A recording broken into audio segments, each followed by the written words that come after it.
Saya juga ingin mengucapkan selamat tahun baru buat saudara semua, seluruh jemaat yang ada di tempat ini maupun yang mengikuti ibadah ini secara online dari manapun Anda berada.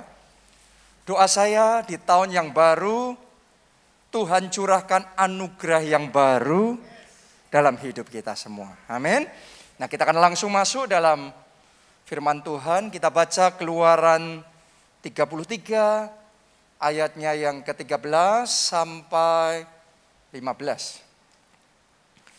Maka sekarang jika aku kiranya mendapat kasih karunia di hadapanmu, beritahukanlah kiranya jalanmu kepadaku, sehingga aku mengenal engkau, supaya aku tetap mendapat kasih karunia di hadapanmu. Ingatlah bahwa bangsa ini umatmu. Lalu ia berfirman, aku sendiri hendak membimbing engkau dan memberikan ketenteraman kepadamu. Katakan amin. Berkatalah Musa kepadanya, jika engkau sendiri tidak membimbing kami, janganlah suruh kami berangkat dari sini. Oke, sampai di situ pembacaan kita. Anda bisa melihat dari pembacaan itu, Musa adalah jenis orang yang kalau dia mau melangkah, dia merasa harus dapat bimbingan Tuhan terlebih dahulu. Harus dapat petunjuk dari Tuhan dulu. Dia harus dapat tuntunan Tuhan dulu, baru dia mau melangkah. Walaupun untuk dia dapat bimbingan Tuhan, dia harus ambil waktu lebih.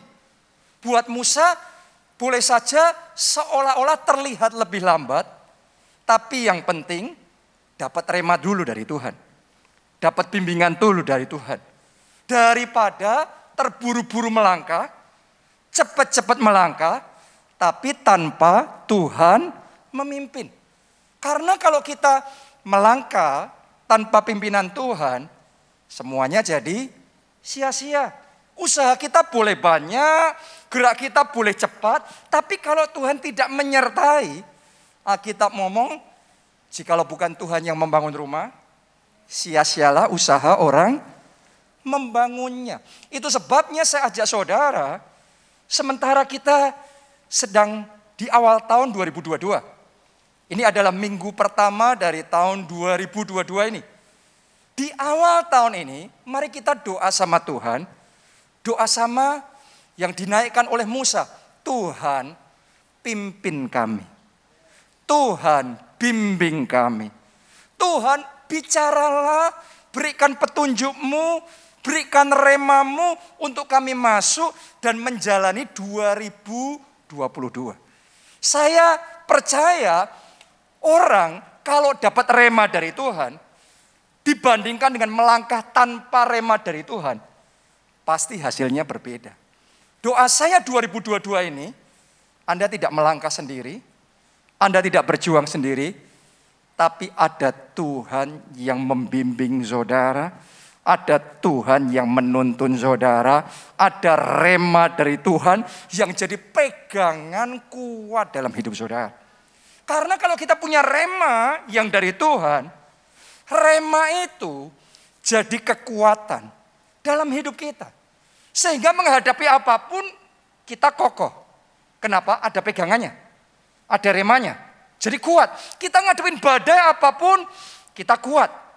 Kita bisa bertahan, bahkan kita berkemenangan. Doa saya itu yang terjadi dalam hidup saudara 2022 ini. Anda tidak roboh, Anda tetap kokoh, Anda bertahan, bahkan berkemenangan. Amin. Haleluya. Karena itu mintalah bimbingan Tuhan. Minta petunjuk Tuhan, minta rema. Kita di awal tahun ini butuh rema dari Tuhan. Anda pernah dengar enggak satu orang misionaris, sudah almarhum, tapi pada waktu dia hidup, dia seorang misionaris yang sangat dikenal sekali. Bahkan sampai sekarang. Namanya adalah David Livingstone. Dia terpanggil untuk jadi misionaris di Afrika. Dan apalagi pada zaman itu, alam di sana masih sangat liar sekali. Banyak tantangan, banyak rintangan. ada sakit penyakit, ada binatang buas. Dia harus masuk ke hutan-hutan, ke pelosok-pelosok, ke pedesaan, daerah-daerah pedalaman. Dan di sana ada juga orang-orang yang kanibal. Pada zaman itu saudaraku, dia menghadapi berbagai macam tantangan. Tapi yang luar biasa, dia melalui semuanya itu bisa kuat. Dia melalui semua kesulitan itu, tapi bisa tetap kokoh. Bukan berarti dia nggak pernah merasa lemah. Tapi waktu dia lemah, ada sesuatu yang menguatkan dia. Waktu dia merasa sendiri, ada sesuatu yang jadi pegangan dalam hidupnya. Ternyata dalam biografinya, dalam catatan hariannya, dia itu punya rema, satu rema yang dia sangat pegang di dalam kehidupannya. Di Matius 28 ayatnya yang ke-20 bagian B, ditulis begini. Dan ketahuilah, aku menyertai kamu senantiasa sampai kepada akhir zaman. Saat dia sendirian, dia merasa kesepian, dia tahu dia tidak sendiri. Ada Tuhan yang menyertai dia. Saat dia sudah merasa lemah, dia merasa nggak berdaya, dia merasa nggak mampu, dia tahu ada Tuhan yang memberikan kekuatan kepadanya.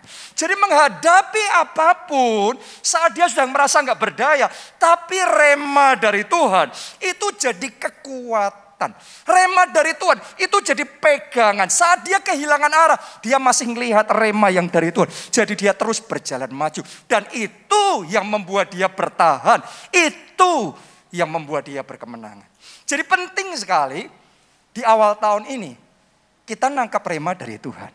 Amin. Dan doa saya melalui firman Tuhan hari ini, setiap orang yang ada di tempat ini dan mengikuti secara online hari ini, Anda terima rema khusus untuk 2022. Are you ready? Saudara siap? Nah, saya mau bagikan kepada saudara apa yang saya dapatkan dari Tuhan untuk 2022. Apa yang Pak Obaja dapatkan untuk 2022 ini. Buat gereja kita dan buat kita semua seluruh jemaat keluarga Allah. 2022 adalah tahun berakar dan berbuah. Oh, saya berdoa di tahun ini Anda makin berakar di dalam Tuhan. Di tahun ini Anda menghasilkan buah-buah yang lebat di dalam kehidupan saudara. Nah, sekarang saya mau bagikan ayat remanya untuk tahun ini. Di Yeremia 17, ayatnya yang ke-7 sampai ayat yang ke-8. Diberkatilah orang yang mengandalkan Tuhan, yang menaruh harapannya pada Tuhan. Ia akan seperti pohon yang ditanam di tepi air, yang merambatkan akar-akarnya ke tepi batang air. Dan yang tidak mengalami datangnya panas terik, yang daunnya tetap hijau, yang tidak khawatir dalam tahun kering, dan yang tidak berhenti menghasilkan buah. Saya berdoa ayat rema ini jadi. Dalam keluargamu jadi. Untuk pekerjaan dan keuangan saudara jadi. Untuk kehidupan rohani, pelayanan, dan setiap aspek hidupmu jadi. Boleh katakan amin. Kita kasih tepuk tangan buat Tuhan kita yang luar biasa.